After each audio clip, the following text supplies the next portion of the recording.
What if I told you there's a very underrated camera right now with the exact specs that people are screaming for that are missing in the newest cameras that are being released? The Sony a7 IV, the Canon C50, the Nikon ZR, all packaged in a price that is ridiculously low.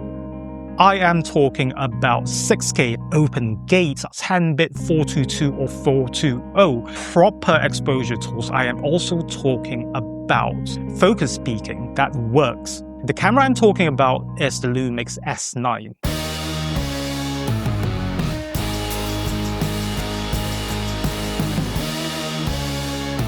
Before we take a deeper look into the camera, I just want to get it out of the way. I bought these cameras with my own money. I like them so much, I recently got a second one. So yeah, no money change hands, it's not a loan. I don't answer to anyone in this video. I certainly took my time too. I've been using this camera for pretty much close to a year, and I've waited and waited and waited until I am ready to do this video. And if you're here as a photographer, you might want to skip this video because I don't use the cameras for photography. These cameras are my main YouTube setup. And the reason why I don't have one to show you guys in my hands right now at this point of time, although we will have plenty of B-roll, is because I'm using both of them to shoot this video at the same time. The main talking head ones, the main angle is the 35, the second angle is the 75mm, both Anamorphics. It's very easy to tell you how awesome this camera is, but I would like to start with the cons, and I'll go into them deeper later on in the video. But the cons are, it doesn't have a fan. So if you're expecting a camera that shoots for 6 hours, I don't know why you need to shoot for 6 hours straight.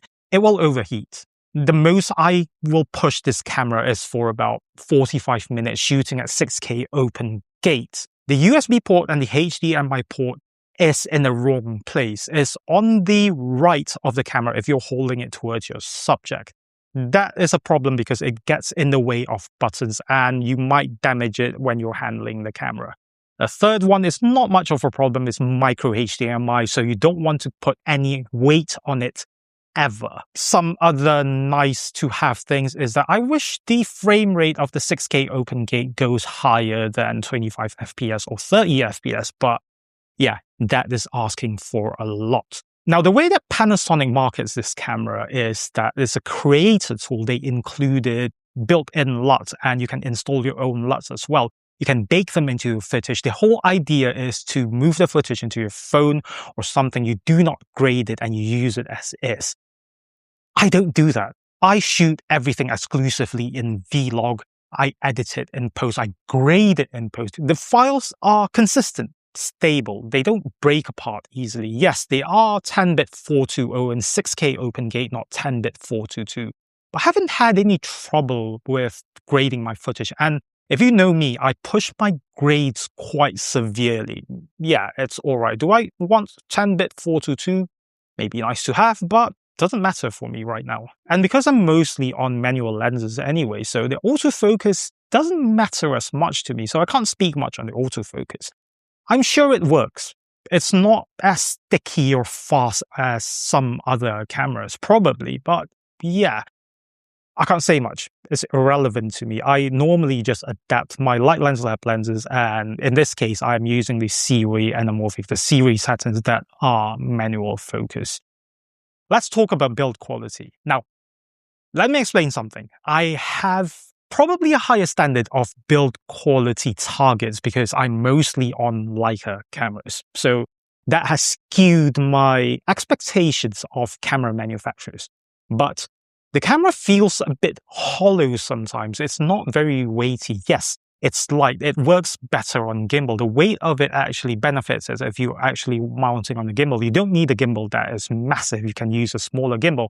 In fact, I think you can get away with using the Ronin 4 Mini, whatever you call it. The buttons, they feel clicky, they feel all right. What's funny is that there's a difference. I have two of them again. One of them is black and green. The other one is silver and black. The buttons feel a bit different. The black ones feel a bit more solid, but a bit more plasticky. There's a certain thud to it, while the silver one feels a bit more hollow. I just don't know how to explain it. But yeah, The mounting is solid. The camera doesn't have any weather sealing as well, so you don't want to run out in the rain. We've shot it in light rain, getting drops of water on it. It still hasn't died on it. So yeah, don't go out in a downpour. Don't go diving with this camera. When I talk about build quality, I also need to recognize that people tend to use cages around these cameras. One of them, I have the small rig cage on, which I think looks brilliant actually. And the other one is still there. Now let's dive into what I use this camera for. Video. Here are some quality of life features that this camera has that actually surprises me at this price point. One of them being IBIS. IBIS is very solid, very, very stable. Lumix IBIS is probably the best in the industry. What's most interesting about the IBIS is that it has anamorphic IBIS. But there's a problem in my personal use case because my lenses are 1.6 times squeeze, and I believe that the IBIS works depending on the settings that you put the squeeze factor in. And it doesn't have the option for 1.6. I'm sure that it doesn't affect much, but I can only set it at 1.5, so I need to be quite careful with it. It's still not perfect. I'm not talking about gimbal levels of stabilization. I wouldn't be silly and treat it as an action cam. In terms of rolling shutter, yes, there is some rolling shutter, but you tend to learn to live with it. I'm not going to take my 75 lens and just do crazy whip pans. I don't think this camera is built for that. But honestly, it doesn't matter as much. Or is it just us being quite OTT about rolling shutter? I don't think the general public actually notices it until we tell them, and then they cannot unsee it. One of the things that I like about this camera is how you set your shutter speed for video. We very often tell people that you stick to the 180-degree rule, and this camera comes with shutter angle instead of shutter speed. Yeah, the shutter angle thing, you don't appreciate it until you are constantly switching back and forth from 50 FPS, 60 FPS, or 25 or 24. The shutter speed adjusts itself to the frame rate that you set your camera in. I shoot in 25 frames per second all the time. I just set the shutter at 180 degrees and motion blur and everything else stays natural and what have you. Everyone has been through the shutter angle rule, just look it up. One more thing about shutter angle is that you can actually use it to fine tune your camera, when you are in a weird room with flickering lights and what have you. So it's a huge feature. Again, cinema features in a vlogging camera. It's incredible. I admittedly use a monitor on the cameras all the time, but if you are set up for just run and gun, minimalist rig, just a cage, a camera, a lens, mic, no monitor, nothing, because you need to be quick and agile, it is a good anchor for your sanity. You get to use the waveform or your vectorscope to check your exposure and white balance. So it's a very nice feature to have. Not many cameras actually have that. You typically need to buy a monitor to have that feature. It's completely different from a histogram. A waveform gives you more detail in how bright each part of your scene is. It's a very, very useful tool. Now, let's talk about the elephant in the room. Open gate. Is it essential? For me, someone who likes anamorphic lenses, especially 1.6 times anamorphic lenses, open gate is crucial.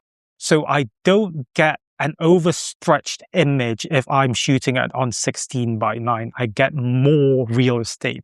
And here's the thing about open gate. A lot of people will tell you to just step back. It's the same thing. No, it's not, because it changes the relationship between the distance of the camera and your subject. So it changes your compression, it changes your composition, it changes a lot. And there are moments that you cannot repeat. Wedding professionals, wedding shooters, they will tell you that sometimes you really need to shoot the scene once and then have the ability, have the flexibility to recompose your images. That's why people are screaming for open gate. It's actually a useful tool, not just a feature that is nice to have. Open gate allows me to keep the same position. It allows me to crop in for vertical, for horizontal, and what have you, using the same shot. Now, let's get into the most important bit about a camera video. How do the videos look? Now, Keegan, just do your thing. Just stretch it out for 2 minutes. Throw in whatever footage you have. Here we go.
I'm not saying that what you saw earlier was the most beautiful thing this thing is capable of. Far from that.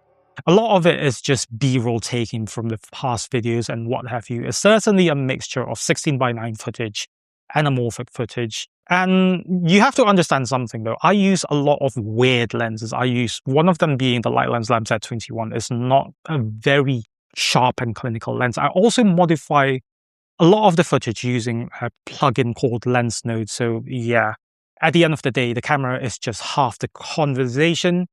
And would I recommend it for 2026? With the features it's offering you at the price, I honestly can't recommend a camera that is better at that price point. Lumix has a collection of lenses that are fairly priced. We're not talking about thousands and thousands of dollars. And Lumix being in the L-mount alliance, it opens itself up to a lot of options with new members coming in almost every month. So you get a huge option of third-party lenses, and expanding one at least. So yeah, would I recommend it? Absolutely. That's why I got 2 of them. I'm actually toying with the idea of getting a third one because I want to restart my podcast and I want 3 of them to be the same camera. People tell me I'm insane, but I know it'll work out. Right, see you in the next one.